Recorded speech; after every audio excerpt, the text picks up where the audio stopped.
የፖለቲካ ፓርቲ አመራሮችና የቀድሞ ኃላፊዎች ህገወጡ የህወሓት ቡድን የትግራይን ህዝብ ለከፋ አደጋ እየዳረገ መሆኑን ገለጹ።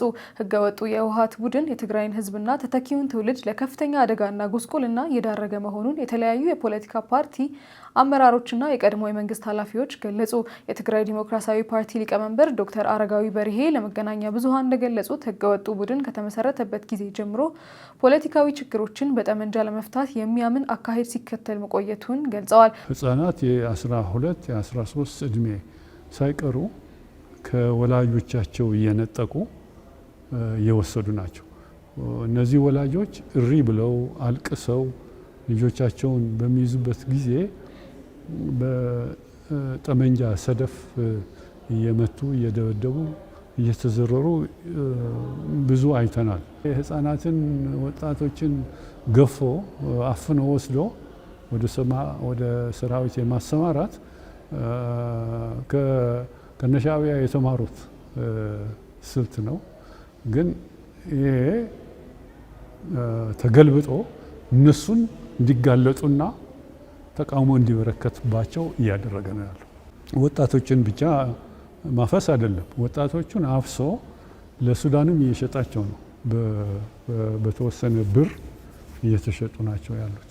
በፕሪቶሪያ የተፈረመው የሰላም ስምምነት በተሟላ ሁኔታ እንዳይተገበር እንቅፋት ሲፈጠር መቆየቱን ያነሱት ዶክተር አረጋዊ በአሁኑም ወቅት ሰላማዊ የፖለቲካ አማራጮችን በመዝጋትና ከተለያዩ ህገወጥ ኃይሎች ጋር ግንኙነት በመፍጠር ክልሉን ወደ ተጨማሪ ቀውስ እየገፋ ነው ብለዋል። ወጣቶችና ህጻናትን ከቤተሰቦቻቸው በመለየት ወደ ጦር ካምፕ ማስገባትና ለጦርነት መጠቀም ቡድኑ እየፈጸመ ከሚገኙ ድርጊቶች መካከል መሆኑንም ጠቁመዋል። የፌዴራል መንግስት በተደጋጋሚ የሚያቀርበው የሰላም ጥሪና የሚያሳየው ትዕግስት የትግራይ ህዝብ ከተጨማሪ ጉዳት ለመታደግ ያለመ መሆኑንም አስረድተዋል። በተመሳሳይ ጉዳይ የቀድሞ የትግራይ ክልል ርዕሰ መስተዳደር የአረና ፓርቲ አመራር ገብሩ አስራት ህገወጡ ቡድን ከተለያዩ ህገወጥ ኃይሎች ጋር በመተባበር የትግራይን ህዝብ ለበለጠ ጉዳት እየዳረገ መሆኑን ገልጸዋል። የቀድሞ የፌዴሬሽን ምክር ቤት አፈጉባኤ ኬሪያ ኢብራሂም በበኩላቸው ቡድኑ የትግራይን ተተኪ ትውልድ በውትድርና እያሳተፈ ወደፊት የክልሉን ልማት እየጎዳ ነው ብለዋል። የፕሪቶሪያ ሰላም ስምምነት ለክልሉ ህዝብ ተስፋ የፈጠረ ቢሆንም ቡድኑ ስምምነቱን ለሌላ ግጭት በማዘጋጀት እየተጠቀመበት መሆኑን አስገንዝበዋል። የቀድሞ የትግራይ ጊዜያዊ አስተዳደር ካቢኔ ሴክሬታሪያት ኃላፊ ፕሮፌሰር ክንደያ ገብረህይወት ህገወጡ ቡድን የሰላም ስምምነቱን በማፍረስ በክልሉ የሰብአዊ መብት ጥሰትን እያባባሰ መምጣቱን ገልጸዋል። እንደ ፕሮፌሰር ክንደያ ገለጻ ወጣቶቹን በግዳጅ ለጦርነት ማሰማራትና ህዝብን በፍርሃት በመቆጣጠር የሚፈጸመው ተግባር ለክልሉ ዘላቂ ሰላም ከፍተኛ ስጋት መሆኑንም አስጠንቅቀዋል።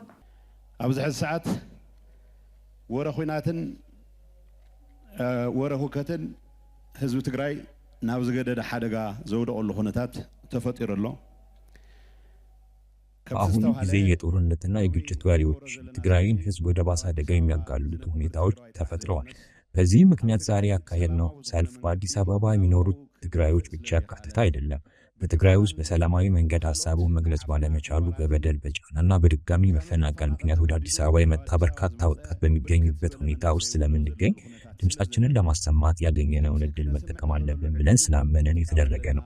አሁንም ቢሆን ህዝቡ እንዲፈናቀል፣ ወጣቱ እንዲሰቃይ፣ ለስደትና ለአደጋ እንዲጋለጥ ከፍተኛ አስተዋጽኦ እያደረገ ያለው ኋላ ቀር ቡድን በአዲስ አበባ ያደረግነውን ሰልፍ እንደ ክህደት አድርጎ ለመሳል እየሞከረ ይገኛል፣ ሰሚ ባይኖረውም እንጂ። ይህ አካሄድ ከእርሱ የተለየ መንገድ የሚከተልን ማንኛውም ወገን እንደ ጠላት የሚቆጥር ነው። ሌላው ቀርቶ በደል ይቁም ያሉ ተቆርቋሪ የ22 እና የ23 ዓመት ወጣቶችን ሳይቀር መግለጫ በማውጣት እንደ ጠላት የሚያወግዝ ነው። ከሁሉም በላይ ግን የትግራይ ህዝብ ከጦርነት ውጪ ሊኖር የማይፈቅደው ይህ ኋላ ቀር ቡድን እንዲቆም፣ የትግራይ ህዝብ ነፃ የሚወጣበት ሁኔታ እንዲፈጠር፣ ተፈናቃዮቻችን እንዲመለሱ፣ ወደ ልማት እንድንመለስ እንዲሁም ጦርነትና የጦርነት ወሬ አንድ ጊዜና ለመጨረሻ ጊዜ እንዲጠፋ የሚያስችለን ድምጻችንን የምናሰማበት ነው። ዘይፈቅድ ድሑር ጉጅለ ደው ከብል ህዝብ ትግራይ ሓራዝ ወጾሎ ኩነታት ክፍጠር ተፈናቀልትና ክምለሱ ናብ ልምዓት ክትምለስ ኩናትን ወሬ ኩናትን ንሓንሳብን ሓዋሩን ክጠፍእ ንምግባር ዘኽእለና ድምፂ ንምስማዕ እዩ።